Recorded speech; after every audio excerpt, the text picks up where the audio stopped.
വാടകയിൽ കഴിഞ്ഞ പുസ്തകത്തിൻ്റെ ഉടമസ്ഥ. വിശാലമായ പെണ്ണുതൂക്കുകളുണ്ട്. 2 പെൺകുട്ടിയേണ്ടി വരുമെന്ന് പണിക്കാർക്ക് മനസ്സിലായി. എങ്കിലും അദ്ദേഹം തിരിഞ്ഞില്ല. 1930 വിവാഹം നടന്നു. പണിക്കാർ അമ്പലപ്പുഴയിലെ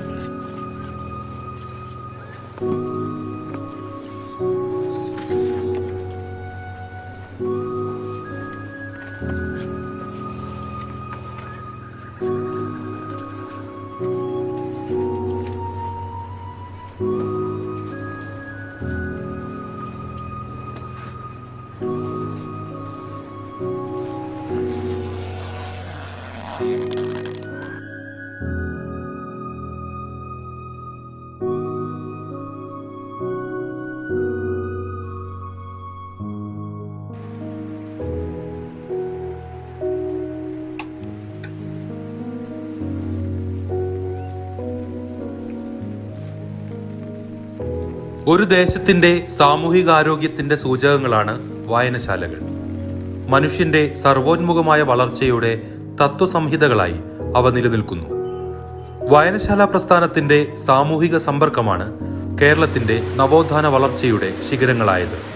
ആധുനിക വിവരസാങ്കേതികതയുടെ കാലത്തും ഒരു ജൈവരൂപമെന്ന പോലെ അവ നിലനിൽക്കുന്നു എന്നതിന് കരുത്തുകൂടിയാണ് നമ്മുടെ പല അതിജീവനങ്ങളും വൈജ്ഞാനിക അടിത്തറയും. കേരള ലൈബ്രറി കൗൺസിലിന്റെ വാക്കിംഗ് ലൈബ്രറി എന്ന ആശയം സാമൂഹിക മുന്നേറ്റമായി പരിവർത്തനപ്പെടുത്തിയതിൽ ഒട്ടേറെ മനുഷ്യരുടെ നിതാന്ത പരിശ്രമത്തിന്റെ പശ്ചാത്തലമുണ്ട്.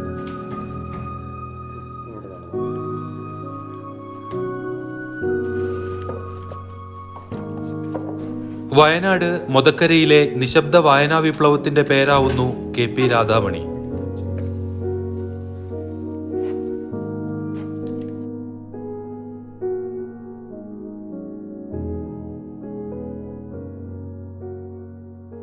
ഞാനിത് വീടുകളിലെത്താൻ തുടങ്ങിയാലും എല്ലാം എൻ്റെ വായനക്കാരായി എല്ലാവരും അംഗത്വം എടുത്ത് കൃത്യമായിട്ട് വായിക്കുന്നുണ്ട്.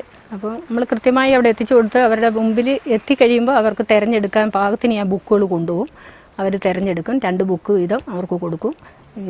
ചിലപ്പം 3-4 ബുക്ക് എടുക്കും. പിന്നെ കുട്ടികൾക്ക് പഠിക്കാൻ ആവശ്യത്തിനുള്ള ബുക്കുകൾ കുട്ടികൾക്ക് എഴുതാനും അതിനൊക്കെ ഉള്ള ബുക്കുകൾ, പഠിക്കേണ്ട ബുക്കുകൾ കൊടുക്കുമ്പോൾ അവർക്കത് വളരെ പ്രയോജനപ്രദമാണ്.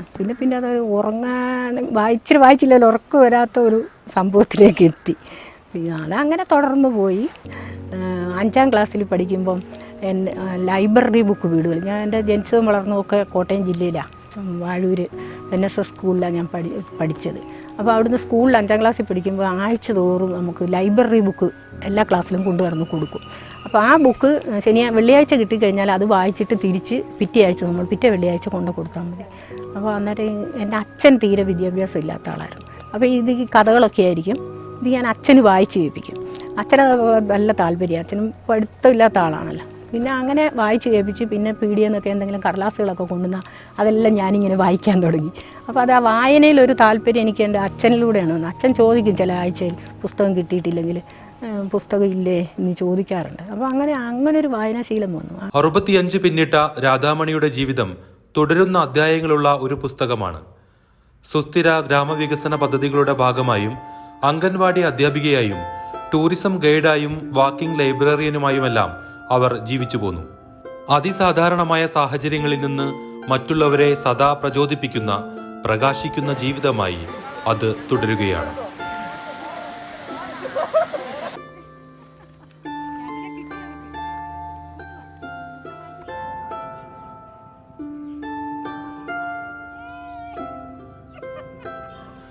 രണ്ടായിരത്തി 2012 ലൈബ്രറി കൗൺസിലിന്റെ പ്രതിഭാ വായനശാലയുടെ വാക്കിംഗ് ലൈബ്രറിയനായി രാധാമണി ചുമതലയേൽക്കുന്നത്. വനിതകളെയും കുട്ടികളെയും കണ്ടെത്തി പുസ്തകങ്ങൾ നൽകുകയായിരുന്നു കർത്തവ്യം. 800 രൂപ ശമ്പളത്തിൽ ജോലി തുടങ്ങി. പതിയെ അവരുടെ ജീവിതം തന്നെ പുസ്തകങ്ങൾക്കൊപ്പമായി.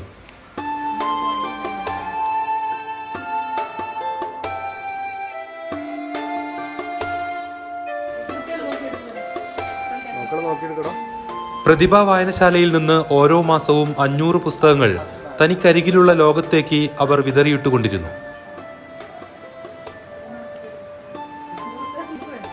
മെല്ലെ മൊതക്കരി എന്ന ഗ്രാമം വായനയിലേക്ക് മാറി. കുട്ടികൾ പുതിയ പുസ്തകങ്ങൾ ആവശ്യപ്പെട്ടു. സ്ത്രീകളുടെ ചർച്ചകളിൽ നജീബും ഉമ്മുക്കുൽസുവുമെല്ലാം കടന്നുവരാൻ തുടങ്ങി. കോവിഡ് കാലത്ത് അത് ചുരുങ്ങി. അപ്പോഴും 300 പുസ്തകങ്ങൾ വരെ അവർ ഓരോ മാസവും വീടുകളിലേക്ക് എത്തിച്ചു. മൊതക്കരയിലെ ആദിവാസി വിഭാഗങ്ങൾക്കിടയിൽ ഇന്ന് പുസ്തകങ്ങൾക്ക് ആവശ്യക്കാരേറെയാണ്. കുട്ടികളും കൂലിപ്പണിക്കാരായ സാധാരണക്കാരും വായനയെ ചേർത്തു പിടിക്കുന്നു. 25 രൂപയുടെ വരിസംഖ്യയിൽ അംഗങ്ങളായതാണ് അവർ. പലരുടെയും വരിസംഖ്യ നൽകിയതും രാധാമണി തന്നെ. MK സാനു പറഞ്ഞത് പാൽ എങ്ങനെ കുട്ടികൾക്ക് കൊടുക്കുന്നോ അതുപോലെ വേണം പുസ്തകം നമ്മൾ കുട്ടികൾക്ക് കൊടുക്കാനാണ് പറയുന്നത്. പാല് കുട്ടികൾക്ക് പോഷകാഹാരമായി നമ്മളൊന്നും കൊടുക്കൂലേ, അതേ അളവിൽ കുട്ടികൾക്ക് അതേപോലെ തന്നെ പുസ്തകം കൊടുക്കണമെന്ന് MK സാനു അദ്ദേഹം പറഞ്ഞിട്ടുണ്ട്. ആഴത്തിലുള്ള വായന പലതരത്തിലുണ്ടെന്നാണ് പറയുന്നത്. വായന മരിക്കുന്നു എന്ന് പറയുന്നുണ്ട്. പക്ഷെ ഇതൊന്നുമില്ല, വായനയുടെ പല തലങ്ങളിലേക്ക് നമ്മളെ കൊണ്ടെത്തിക്കും. മാനസികമായ ഒരു ഉണർവ് വരെയും ഞാൻ തന്നെ ചില സമയങ്ങളിൽ എന്തെങ്കിലും ബുദ്ധിമുട്ടുകളോ പ്രയാസങ്ങളൊക്കെ മനുഷ്യനിൽ ഉണ്ടാവുമല്ലോ. ആ സമയത്ത് ഇരിക്കുകയാണെങ്കിൽ ഞാൻ പുസ്തകം വായിച്ചു കഴിഞ്ഞു. പുസ്തകം വായിച്ചിട്ട് ഞാൻ കരഞ്ഞ സമയങ്ങളും ചിരിച്ച സമയങ്ങളും ഉണ്ട്. അപ്പോൾ അത് നമ്മളെ അതിൽ നിന്ന് ആ വിഷമങ്ങളിൽ നിന്ന് നമ്മളെ മാറ്റും. അതാണ് എനിക്ക് പുസ്തകം കൊണ്ട് പോകുന്നതിൽ എൻ്റെ പ്രയാസങ്ങളും എനിക്ക് ഒരുപാട് മാറിക്കിട്ടും. എല്ലാവരും കാണും, പിന്നെ ഓരോരുത്തർക്ക് ഇത് തിരഞ്ഞെടുത്ത് കൊടുക്കും, അവർ തിരഞ്ഞെടുക്കും. പിന്നെ ഞാൻ തന്നെ പറയും ഇത് നല്ല പുസ്തകമാണ്, നിങ്ങളിത് എടുക്കുമെന്ന് പറഞ്ഞിട്ട് കൊടുക്കുമ്പോൾ അവർക്കും അതൊരു തൃപ്തിയാണ്. എത്ര തിരക്കായാലും അവർ പുസ്തകം ചിലപ്പോൾ ഒന്നുമില്ലെങ്കിൽ പറയും നിങ്ങൾ 2 പുസ്തകം അവിടെ വെച്ച് വെക്കുമെന്ന് പറയും. ഒരു എന്തെങ്കിലും തിരക്കിലാണെങ്കിൽ അങ്ങനെ. എന്നാൽ ആരും വേണ്ടാന്ന് പറയാറില്ല. 2021 ഒക്ടോബർ മാസത്തോടെ വാക്കിംഗ് ലൈബ്രറിയൻ എന്ന ചുമതലയിൽ നിന്ന് രാധാമണി ഒഴിഞ്ഞു. എന്നാൽ ഇക്കാലം അത്രയുമുള്ള അനുഭവങ്ങളുടെ ശേഷിപ്പുകളായി തൻ്റേതായുള്ള പുസ്തകങ്ങൾ അവർ ഇപ്പോഴും വിതരണം ചെയ്തു വരികയാണ്. ഇതിനിടെ 10 വർഷങ്ങൾ അവർ പിന്നിട്ടിരുന്നു. 60,000 തവണയെങ്കിലും അവർ പുസ്തകങ്ങൾ നൽകുകയും തിരിച്ചു വാങ്ങുകയും ചെയ്തു. അതിനവർ സഞ്ചരിച്ച ദൂരവുമേറെയായിരുന്നു.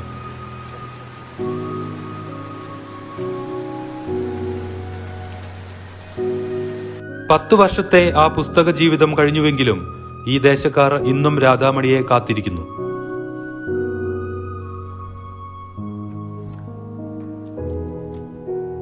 നിറയെ പുസ്തകങ്ങളുമായി ഇടവഴികളിലൂടെ കയറി വരുന്ന രാധാമണിയെ എന്ന പോലെ അവർക്ക് പരിചിതമായി ഈ ഗ്രാമത്തിൽ മറ്റൊരാളില്ല. അവർ വിരിച്ചിട്ട പുസ്തക പൂക്കളാണ് ഈ വഴികളിലെ ചില്ലകളിലെല്ലാം വിടരുന്നത്.